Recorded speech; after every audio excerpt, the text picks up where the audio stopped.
Hi friends, അസ്സലാമു അലൈക്കും. ഒരിക്കലെങ്കിലും നമ്മളോ അല്ലെങ്കിൽ നമുക്കറിയുന്ന മറ്റാരെങ്കിലും മനസ്സിൽ നിന്ന് പറഞ്ഞിട്ടുണ്ടാകും ജീവിതം മടുത്തു എന്ന്.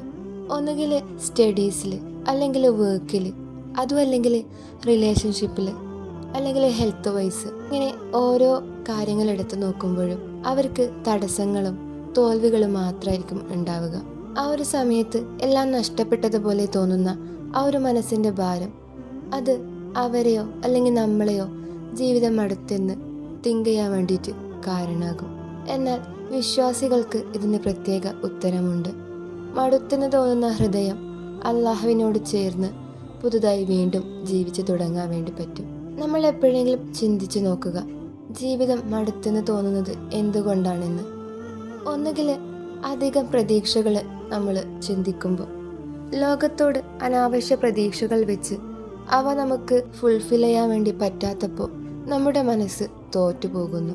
അതുമല്ലെങ്കിൽ തോൽവി, ചെറിയ കാര്യങ്ങളിൽ ഉണ്ടാകുന്ന പരാജയങ്ങൾ, അത് നമ്മുടെ ആത്മാവിനെ തളർത്തുന്നു. മറ്റൊന്ന് ഒറ്റപ്പെടൽ.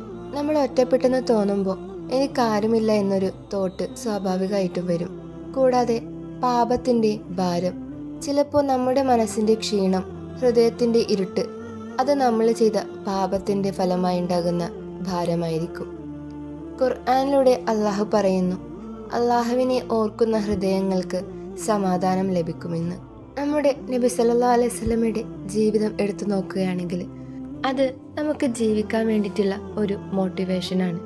കാരണം നബി സല്ലല്ലാഹു അലൈഹി വസല്ലമയുടെ ജീവിതം തന്നെ അനവധി വേദനകളിലൂടെ നിറഞ്ഞതായിരുന്നു. ബാല്യത്തിൽ തന്നെ മാതാപിതാക്കളെ നഷ്ടപ്പെട്ടു. പ്രിയപ്പെട്ട ഖദീജ റളിയല്ലാഹു അൻഹയും അബൂ താലിബും മരണമടഞ്ഞു. ത്വായിഫിൽ കുട്ടികൾ കല്ലെറിഞ്ഞപ്പോഴും ഒരിക്കലും നബി എനിക്ക് മടുത്തു എന്ന് പറഞ്ഞിരുന്നില്ല. കാരണം അവിടുന്ന് തൻ്റെ ദുഃഖം അള്ളാഹുവിനോട് തുറന്നു പറഞ്ഞു, യാ അല്ലാ, നീ എൻ്റെ ശക്തിയാണ്, നീയാണ് എൻ്റെ രക്ഷ എന്ന്. അതുകൊണ്ട് തന്നെ ജീവിതം മടുത്തെന്ന് നമുക്ക് തോന്നുമ്പോൾ, അല്ലെങ്കിൽ മറ്റുള്ളവർക്ക് അങ്ങനെ തോന്നുമ്പോൾ, നമ്മൾ ചെയ്യേണ്ടത് ഒന്ന് അള്ളാഹുവിനോട് സംസാരിക്കുക. ഹൃദയം മടുത്താൽ നമ്മൾ മറ്റുള്ളവരോട് കരഞ്ഞു പറയുന്നതിന് മുൻപ് നമ്മുടെ ഏറ്റവും അടുത്തുള്ള അള്ളാഹുവിനോട് പറയുക, അവനോട് കരഞ്ഞു പറയുക. തഹജ്ജുദ് സമയത്ത് നിങ്ങൾ അവന് മുമ്പിൽ കണ്ണീർ വീഴ്ത്തുക. 2, ഖുർആൻ തുറന്ന് പാരായണം ചെയ്യുക. ഖുർആൻ എന്നത് നമ്മുടെ ഹൃദയത്തിൻ്റെ മരുന്നാണ്. സൂറത്തുൽ ളുഹ എന്നത് ഏറ്റവും വലിയ ആശ്വാസത്തിൻ്റെ സൂറത്താണ്. സൂറത്തുൽ ളുഹയിലൂടെ അള്ളാഹു പറയുന്നുണ്ട്, നിന്റെ റബ്ബ് നിന്നെ വിട്ടുകളഞ്ഞിട്ടില്ല, വെറുത്തിട്ടുമില്ല. 3, ചെറിയ കാര്യങ്ങളിൽ നന്ദി പറയുക.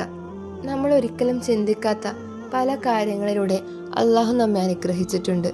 ഫോർ എക്സാമ്പിൾ, നമ്മുടെ കണ്ണുകൾ, ചെവി, വായ, അങ്ങനെ ഓരോ മൈന്യൂട്ട് കാര്യങ്ങൾ പോലും അള്ളാഹുവിൻ്റെ അനുഗ്രഹത്താൽ ലഭിക്കുന്നതാണ്. അതിനാൽ നീ നന്ദി പറയുക. അത് നമ്മുടെ മടുത്ത മനസ്സിനെ വീണ്ടും കരുത്തു പകരും. 4, നല്ല കൂട്ടുകാരോടൊപ്പം ഇരിക്കുക. വിഷമം പങ്കുവയ്ക്കാൻ കഴിയുന്ന, അള്ളാഹുവിനെ ഓർമ്മിപ്പിക്കുന്ന കൂട്ടുകാരെ തിരഞ്ഞെടുക്കുക. ഇതൊന്നും കൂടാതെ നമ്മുടെ ലൈഫ് മടുത്തെന്ന് തോന്നുമ്പോൾ ആ ഒരു മടുപ്പിനെ മാറ്റാൻ വേണ്ടിയിട്ട് ഒരുപാട് സൊല്യൂഷൻസ് ഉണ്ട്. അതിലൊന്ന് ഹസ്ബി അല്ലാഹ് ലാ ഇലാഹ ഇല്ലാ ഹുവ എന്ന ദിക്റാണ്. 2, അസ്തഗ്ഫിറുല്ലാഹ്. 3, അല്ലാഹുമ്മ സല്ലി അലാ മുഹമ്മദ്. ഈ 3 ദിക്റുകളും നിങ്ങൾ ലൈഫിൽ തളരുമ്പോൾ പതിവാക്കുക.